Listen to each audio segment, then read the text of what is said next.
Hi കൂട്ടുകാരെ, കുറേ നാളത്തെ ആഗ്രഹമായിരുന്നേ ചുനക്കര അമ്പലത്തിലെ ഉത്സവം കാണണമെന്ന്. അങ്ങനെ ആ ദിവസം വന്നെത്തി. അങ്ങനെ ഞങ്ങൾ ചുനക്കര അമ്പലത്തിലെ ഉത്സവം കാണാൻ വേണ്ടി പോവാണേ.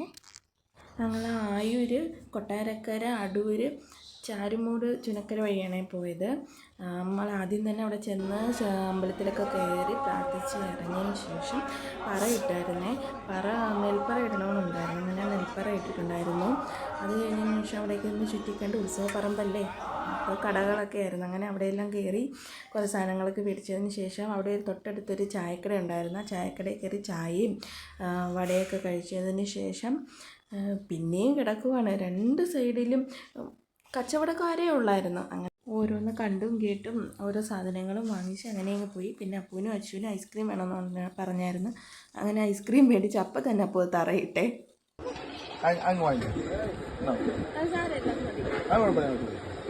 ഇനി വെക്കണം അതുകൊണ്ട് വെച്ചു.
പിന്നെ ഞങ്ങൾ നേരെ വന്നത് ചുനക്കര പുഞ്ചയിലേക്കാണ്.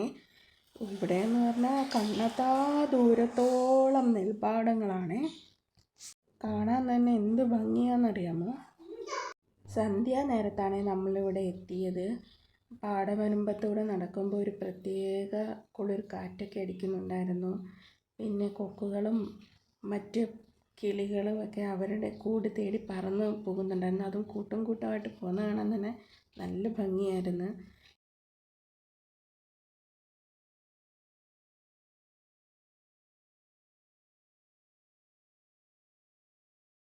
എങ്ങനെ തിരിച്ചു പോകും?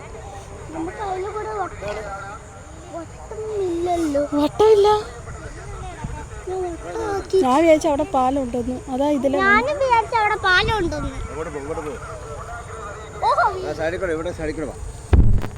പാടത്തൂടെ ഒഴുകുന്ന ചെറിയ തോടുകളൊക്കെ ഉണ്ടായിരുന്നേ.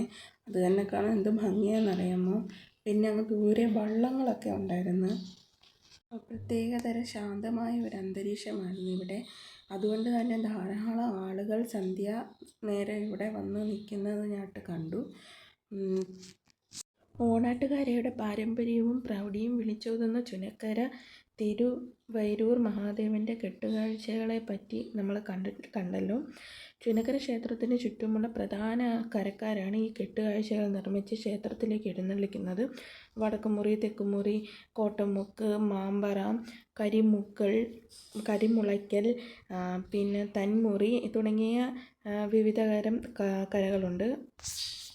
ഓരോ കരക്കാരും തങ്ങളുടെ കരയുടെ അഭിമാനമുയർത്താൻ വേണ്ടി മാസങ്ങൾക്ക് മുമ്പേ കെട്ടുകാഴ്ചകളുടെ നിർമ്മാണം ആരംഭിക്കുകയും കരക്കാർ തമ്മിൽ ആരോഗ്യകരമായ ഒരു മത്സര ബുദ്ധിയോടെയാണ് ഇതിൻ്റെ നിർമ്മാണം നടത്തുന്നത്. ആരുടെ കെട്ടുകാളയ്ക്കാണ് കൂടുതൽ ഉയരവും ഗാംഭീര്യവും സൗന്ദര്യവും എന്നൊക്കെ കരക്കാരുടെ അഭിമാന പ്രശ്നമാണ്. ഉത്സവ ദിനത്തിൽ ഉച്ചയ്ക്ക് ശേഷം ഓരോ കരയിൽ നിന്നും കെട്ടുകാളകൾ ക്ഷേത്രത്തിലേക്ക് നീങ്ങി തുടങ്ങും. ഒരുപാട് ആളുകൾ വലിച്ചു പിടിച്ച് ചെണ്ടമേളങ്ങളോടെ അകമ്പടിയോടെയാണ് തള്ളിക്കൊണ്ടുവരുന്നത്. വൈകുന്നേരത്തോടെ എല്ലാ കരക്കാരും ഭീമാകാരന്മാരായ കെട്ടുകാളകളെ ക്ഷേത്രത്തിന് മുന്നിലെ വയലിൽ നിർത്തും. കളിക്കണ്ടം അങ്ങനെ എന്തുവാണ് അവിടെ പറയുന്നത്. വയലിൻ നിരത്തി നിർത്തും. രാത്രിയിലെ വെളിച്ചത്തിൽ ഈ കാഴ്ച കാണാൻ ആയിരക്കണക്കിന് ഭക്തരാണ് എത്തുന്നത്. പിന്നെ അവിടുന്ന് എന്തുവാ ഉന്തിത്തള്ളി അമ്പലത്തിൽ കൊണ്ടുവരും. അപ്പോൾ ആദ്യം അമ്പലത്തിലെത്തുന്ന കാളയ്ക്കോ അങ്ങാണ്ടാണ് ഫസ്റ്റ് കിട്ടുന്നത്. അങ്ങനെ എന്തോ ആണ്, എനിക്ക് അറിയത്തില്ല. എന്തെങ്കിലും തെറ്റുകൾ വല്ലതും പറഞ്ഞിട്ടുണ്ടെങ്കിൽ ക്ഷമിക്കണം. അമ്പലത്തിലെ വിശേഷങ്ങളും കഴിഞ്ഞ് പുഞ്ചപ്പാടത്തെ വിശേഷങ്ങളും കഴിഞ്ഞ് ഞങ്ങൾ തിരികെ വീട്ടിലേക്ക് പോവാണ്. പോകുന്ന വഴിക്ക് ഞങ്ങൾ ആഹാരമൊക്കെ കഴിച്ചിട്ടാണ് പോയത്. അപ്പോൾ ഇന്നത്തെ വീഡിയോ എല്ലാവർക്കും ഇഷ്ടപ്പെട്ടെന്ന് വിശ്വസിക്കുന്നു. അപ്പോൾ ഇത്രയേ ഉള്ളൂ കൂട്ടുകാരെ. അടുത്ത വീഡിയോ ആയിട്ട് കാണാം. അതുവരെ tata bye bye, see U.